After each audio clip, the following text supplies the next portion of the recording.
Welcome to the ultimate guide to moving to North Idaho. We've got tons of great information for you today. Stick around to the very end, and here we go. All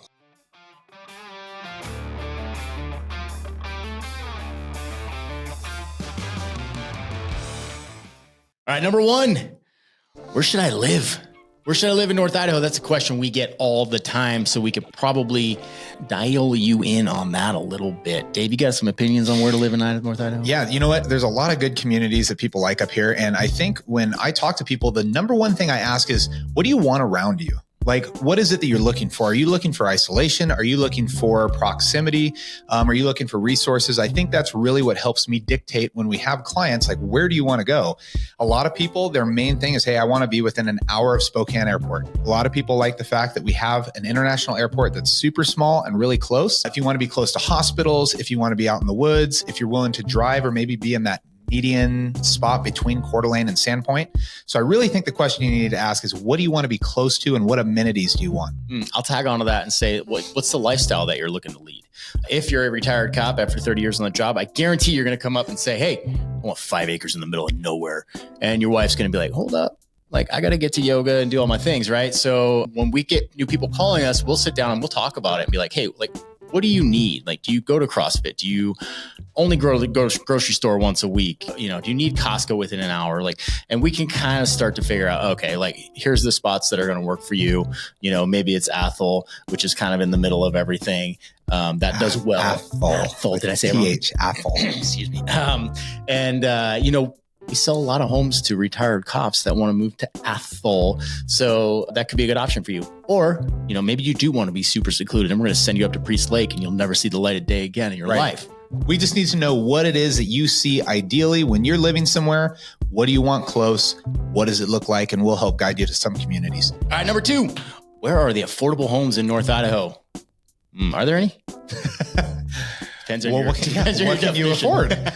Okay, so things have changed, right? You definitely have communities where you're going to have to afford more. The closer you get to downtown, absolutely prices go up. The price of dirt is more. So as you get more centrally located in Coeur d'Alene, however, if you still want to be close to a lot of resources and have all those amenities, Post Falls and Rathdrum are kind of leading the charge in terms of saving a little bit of money and still getting a lot of the same amenities in those areas. Yeah, and you're still like 15 minutes to downtown Coeur d'Alene if you're looking to hit Sherman Avenue and do all that. We are seeing a ton of buyers jump into new builds, and the new build value is really good right now. There are a bunch of excellent builders out there, and we can school you in on that. And by the way, if you want to buy a new build, we do that too. Don't go to the builders. We do new builds. Architera, Greenstone, Hayden Homes. Geez, all of them up here. I mean, Selkirk, Rosenberger, it doesn't matter what it is.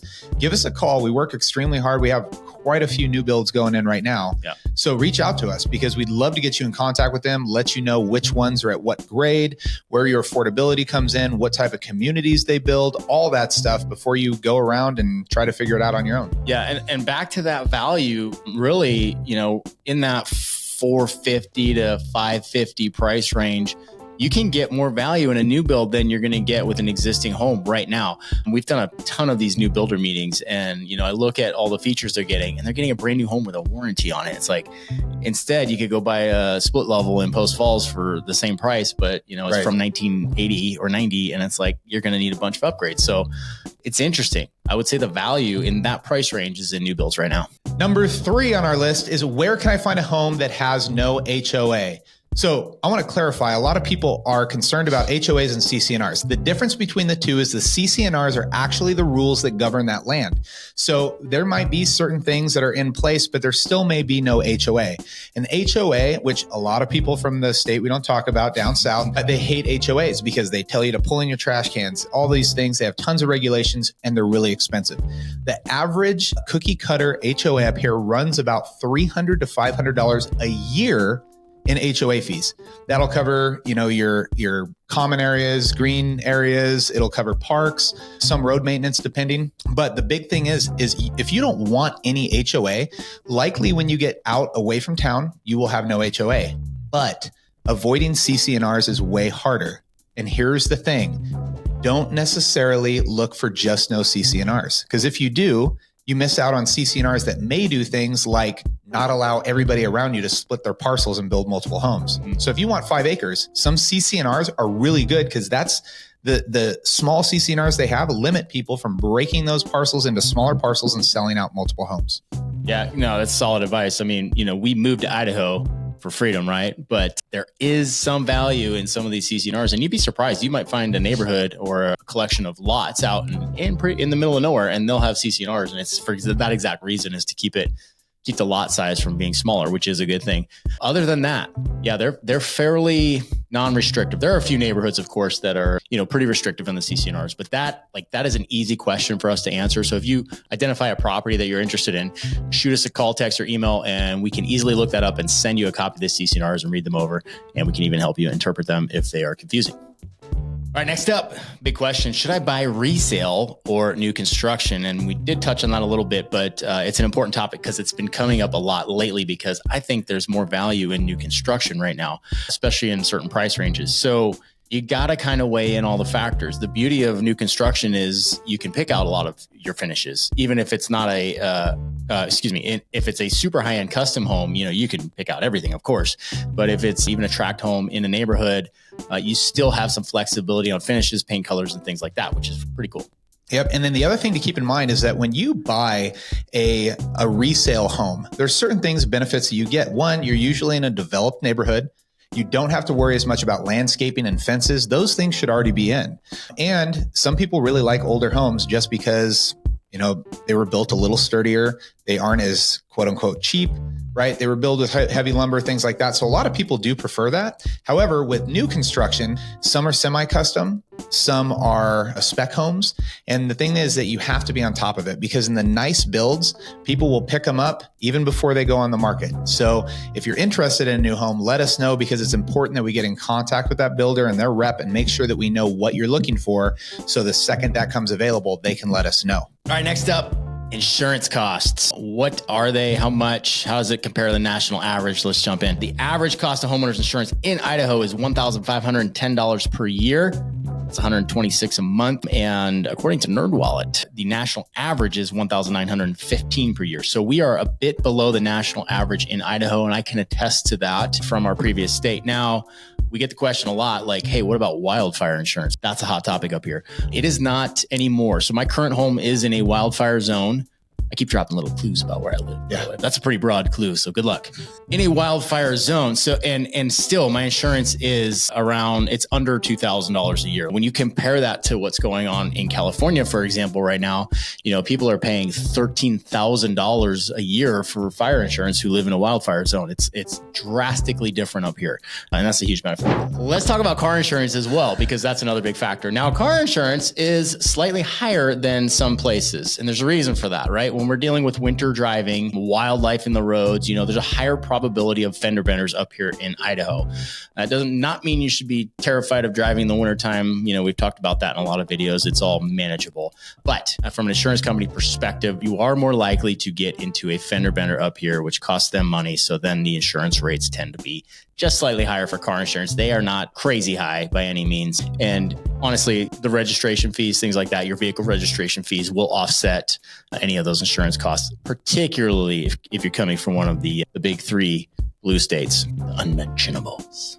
Number 6 on our list are what type of jobs are there up here? Well, I tell you, like anything, make sure you do research before you move to the area. That being said, the big thing up here is infrastructure. When you have an area like North Idaho where so many people have moved in the past 3-4 years, the infrastructure is behind. Tradesmen are doing really, really well. If you're a good auto mechanic, if you're a contractor, if you're somebody that knows how to do a trade, it can be making kitchen tables. It doesn't matter. The fact is there's a lot of need for blue collar work. There's a lot of need for tradesmen right now. So if you are one of those business owners, small business owners, or you have something to bring to the table, that is a great way to get a job in North Idaho. Yeah. Also, hospitality industry is huge up here. All facets of that can mean a lot of different things, but that is available. There is some manufacturing, Post Falls has some manufacturing. Buck Knives is over there. Did you know Lighthouse salad dressing is made in Sandpoint, Idaho? I did not. There you go. There's a factory up there that makes a Lighthouse. You might see that in the grocery store. Anybody's looking for a job? Made right here in Sandpoint. Then we've got mining, we've got logging, things like that. So there are a lot of jobs out here. Obviously, the whole public safety sector, which is, the world we come from, plenty of options out here for that. And believe it or not, you can still do the job up here. You can be a cop and still take people to jail. What a joy that is. And we appreciate you for doing so. Obviously, a lot of people that move up here are retired as well. So that's another facet of our community, and that's totally fine. Did this guy move up here? Welcome you all here. Phoenix PD? He's coming. Not yet. That's a cool hat, by the way. Thank you for that. Yeah, it's my friends Chris and Kathleen. Thanks for that. I stole it. Dave stole it. That's all right. I got the coin. So, there are job opportunities. We also have a lot of people that work remotely and move to this area. One of the benefits of that whole thing we went through a couple of years ago, it was the fact that a lot of people were able to work remotely, and now they're still able to, and they're able to move around the country wherever they would like, which is cool. So a lot of them end up here as well. Number 7 in the ultimate guide to moving to North Idaho is, what are the family-friendly neighborhoods? So Idaho is had a lot of people move up here, and we do have a lot of what you would consider tract homes and those types of communities. They have really been built out for a lot of families. Most of the communities that I live in, you have walking paths, you have separate biking paths, and we're not talking about the biking paths that are like on the side of the road, right? We're talking about separate bike paths that'll get you all the way downtown that connect Post Falls, Rathdrum, Coeur d'Alene, Hayden. The schools are a lot of times within these communities as well. Our kids walk to school. They absolutely love it. They can ride their bike. And yeah, up here, honestly, I felt very, very safe with my kids being able to walk places and do stuff like that. So the communities are very centered. The community I'm in as well has 7 parks, large green spaces, lots of areas to run dogs, play with your kids, do sports. So there are a lot of really good family communities in both Post Falls, Hayden, and Coeur d'Alene. Even up in Rathdrum, they're developing quite a few as well. And you will notice that there's a lot of parks up here, a whole lot of parks, which makes it nice. Yeah, they're doing a really good job putting enough green space in. So yeah, we don't love, seeing neighborhoods popping up, but at least they're doing a good job of incorporating plenty of green space and the bike trails that Dave was talking about. So you have options, and some of them are, including commercial space. So you've got like your neighborhood coffee shop, some restaurants, some options like that, hot yoga if Dave's into that. So having that ability in each community is cool. And I can appreciate the fact that the builders are adding that in as well. Number 8, good schools. You know what? You can go online. You can do a lot of research. I know there's ways that you can go on and they have ratings for all the schools. I don't really agree with all those because we came from a place in California where our school is rated higher than the school that my kids are at now. And there's a stark difference. Our kids love going to school here. They have no issues with the school up here. They have fun. They would never want to go back to the schools that they came from. So I will say in terms of enjoyment, the kids do enjoy it. They are very involved. There's a lot of opportunities for field trips, a lot of opportunities for parent involvement. No, we don't have kitty litter boxes in our schools. So if anybody says that again on something and asks me that, no, there's no kitty litter boxes or kitties at schools. I can't. So, but the schools are great up here. Honestly, there's good elementary schools, good teachers. In fact, if you go to Lakeland School District, that's where a lot of people, that was probably the most conservative school district.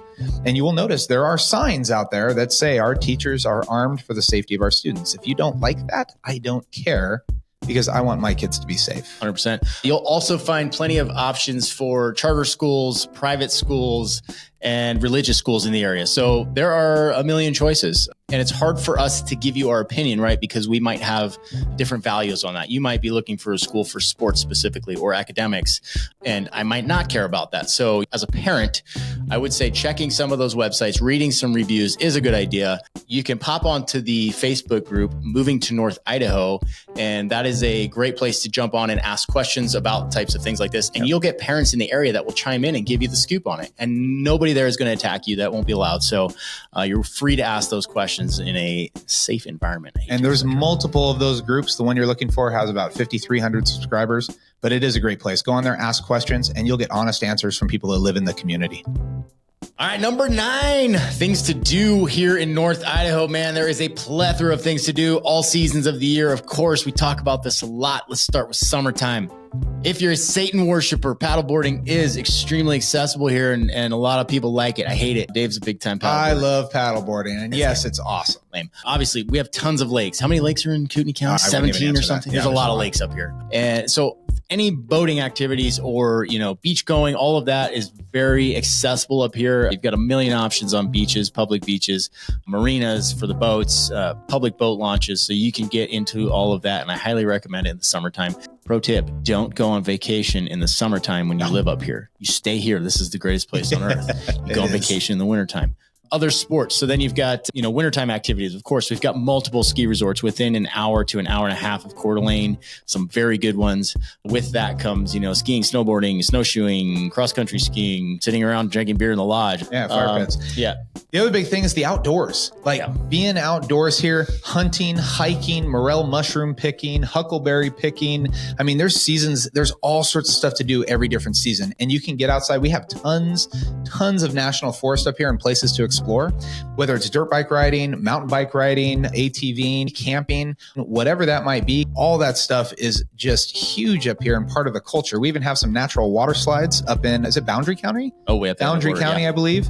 Yep. So way up north, we have some natural water slides. There's a lot of cool stuff to do outdoors. But if you're also into sports, there's so many adult sports, all sorts of things you can do. I mean, I love playing, in fact, tomorrow night's first night, Summer League softball. Yeah. Oh. Man, there are so many awesome things to do as an adult up here. If you want to get back into sports or you want to have those types of activities as well in the community, they're everywhere. We have a lot of sports on our website, right? Yep. YourNorthIdahoAgent.com. Most of that is youth sports, but yeah. Still good resource for those looking to get into some activities. We have a lot of that on there on the website. So check that out as well. All right. Number 10, the weather. Some people love it. Some people hate it. Let's just put it like that. We're done. No, I'm just kidding. So on average, North Idaho, obviously this varies as you get into higher elevations. We get in the 20 inches of rain per year, 40 inches of snow. If you're up on top of a mountain, you're going to get more, of course. But on average, like Coeur d'Alene sees about 42 inches of snow per year. As far as temperatures, average temperatures in the wintertime are high 20s, low 30s, and summertime are going to be high 80s, low 90s. Now, there are outliers, right? You'll occasionally get days over 100 degrees, and you'll occasionally get days in the teens and negatives. Maybe. We had a cold snap this year. It got pretty cold. We got a few days. That's pretty rare to see below zero up here. So in general, the weather is fairly temperate compared to some areas. Like, I grew up in upstate New York. It was bitter cold and we got a lot of snow there. So, for me, this area is not that bad. Now, if you grew up in San Diego, that's a different story. It might be different for you. I will say though, we don't have a lot of wind, which makes the winter when it's cold much more tolerable. I have been up here I think it was like 5-6 years ago. We came up here, it was 2 degrees. We went back to Ontario, California, and it was 55 degrees and windy, and I had to throw on a jacket. I was freezing, but up here, there was nothing. So it does make it tolerable. We do have 4 complete seasons though, and they do shift by, it depends, but we do have a solid summer that we love, right? And you do appreciate the summers up here. Our falls are probably the best season for me, just because we're so active in the summer. It's almost like a break, but our falls, we got tons of colors. It's beautiful outside. We don't get a lot of moisture in the fall, which is nice as well. Winters absolutely can come and go. We can have heavy winters, we can have light winters, but it definitely gets cold. And then springtime is our rainy season. It's gloomy right now. So a lot of people don't like spring because they're over the winter. So if you're going to take a vacation in North Idaho, February to April is the time to go somewhere. Yeah, I think probably one of the bigger complaints that we hear from people that have moved up here is the cloudiness in that long period of time, right? So, find ways to deal with that. Get yourself a red light, do some red light therapy or whatever. Or like Dave said, go somewhere warm and sunny for a couple of weeks if you can and kind of recharge those batteries. Hey, thank you guys for joining us on this ultimate guide to moving to North Idaho. I'm sure there are a lot of other topics we could have covered. Please drop those in the comments and we will be sure to hit them in later videos. And once again, send us an email, call, or text. One of us will answer and you will get a direct line to us. So if you have questions or you're thinking about moving up here, it's never too soon to start that conversation. Even if you're a year out, let's just get the ball rolling and, then we can help you kind of strategize to make that move because it's a big move, but it's worth it.